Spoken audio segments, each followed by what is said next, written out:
So when you think about human trafficking, what's the first image that pops into your head?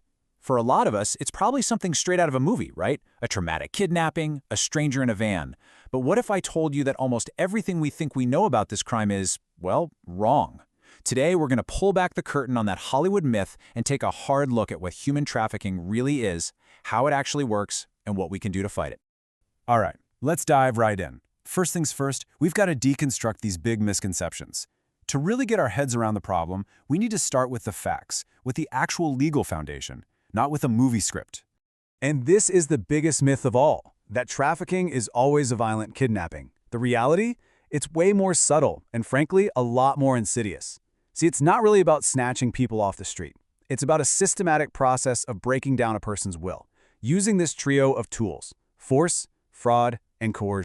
And if you need a number to really drive that point home, get this. In the United States, kidnapping is a factor in less than 0.5% of trafficking cases. Just think about that. That one statistic forces us to completely rethink what this crime looks like and what we should even be looking for. So if it's not kidnapping, what is it? Well, the official definition, which comes from the UN's Palermo Protocol, breaks it down into 3 key parts: the act, the means, and the purpose. The act is just the moving or holding of a person. The purpose, that's the end goal, exploitation. But the absolute key here is the means, the tools of control, threats, deception, coercion. And here's the kicker. If any of those means are used, it doesn't matter one bit if the person originally said yes.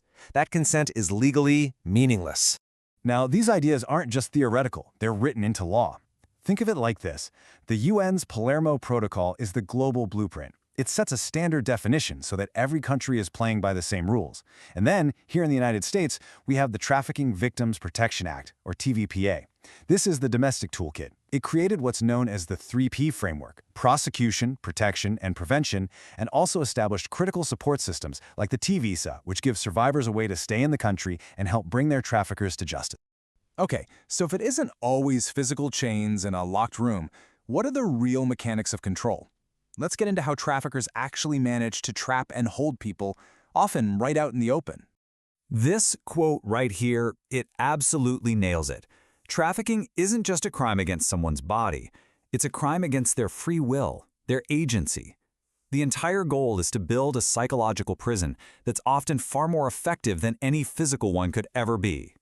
And traffickers have a whole playbook to do it. They use legal abuse, like taking passports or threatening to call immigration. They use psychological manipulation, isolating people and tearing down their self-worth to make them dependent. This can even lead to something called trauma bonding, where a victim, as a survival tactic, actually develops a sense of loyalty to their abuser. More and more, traffickers are also using drug addiction as a tool of control. And of course, there's debt bondage, piling on fake debts for food, rent, or transport that spiral so quickly they become impossible to ever pay back. So the really crucial thing to understand here is that violence is not always the first move. Deception is the entry point. A trafficker's most common weapon isn't a fist or a gun, it's a lie, especially when it comes to luring people into forced labor. And what do those lies look like? Well, it could be the promise of a great job on a farm or in a hotel. It could be an offer of marriage that's really just a trap.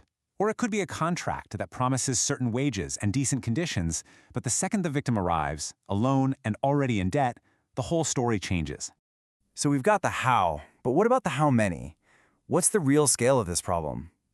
This is incredibly hard to measure, because this is a crime that thrives in the shadows.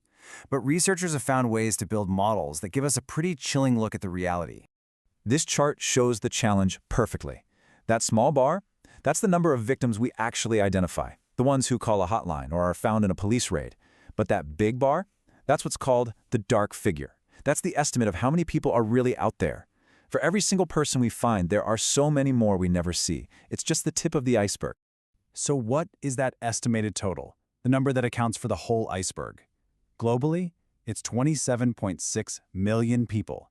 That's how many men, women, and children are trapped in forced labor or forced sexual exploitation on any given day. And why does this crime exist on such a massive scale?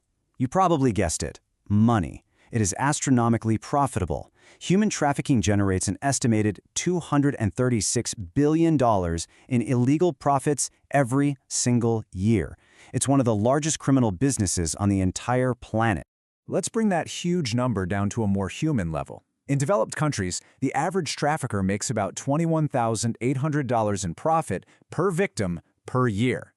This isn't just a violation of human rights. It's a massive, market-driven industry that runs on human misery. Now, here's another number that might just surprise you. While the media tends to focus almost entirely on sex trafficking, that's actually not the biggest piece of the pie. Labor trafficking is the invisible majority, making up over 3/4 of all victims worldwide. This is happening in industries we all rely on every day: agriculture, construction, hotels, domestic work. It's happening right under our noses. So, when you're faced with a problem this huge, this complex, where do you even begin to find a solution? Well, the whole conversation is starting to shift, away from just rescue and toward building a new, more effective strategy. And that leads us to this really critical question. Is it enough to just keep pulling people out of the river one by one? Or at some point, do we have to go upstream and figure out why they're falling in the first place? Let's take corporate supply chains as an example. For years, the approach was something called a corporate social audit. A big brand would pay inspectors to go check on their suppliers. But that model is full of holes. It's way too easy to fake the paperwork and hide abused workers. The new gold standard is a totally different model called worker-driven social responsibility, or WSR. So how does this work? Basically, it flips the whole system on its head. Instead of a top-down inspection, it's all about bottom-up empowerment. It starts with the workers themselves helping to write the rules. Then you get legally binding agreements with the big companies that buy the products. And most importantly, you create safe, anonymous ways for workers to report problems, which triggers real, immediate economic consequences for any supplier that breaks the rules. Which really brings us to the final and most important idea. The real long-term solution means we have to move past the dramatic rescue fantasies. It means we have to tackle the root causes, the poverty, the legal loopholes, the broken systems, the lack of transparency in our supply chains, all the things that make people vulnerable to traffickers to begin with. The ultimate question isn't just about how we save victims. It's about how we create a world where they can't be created in the first place.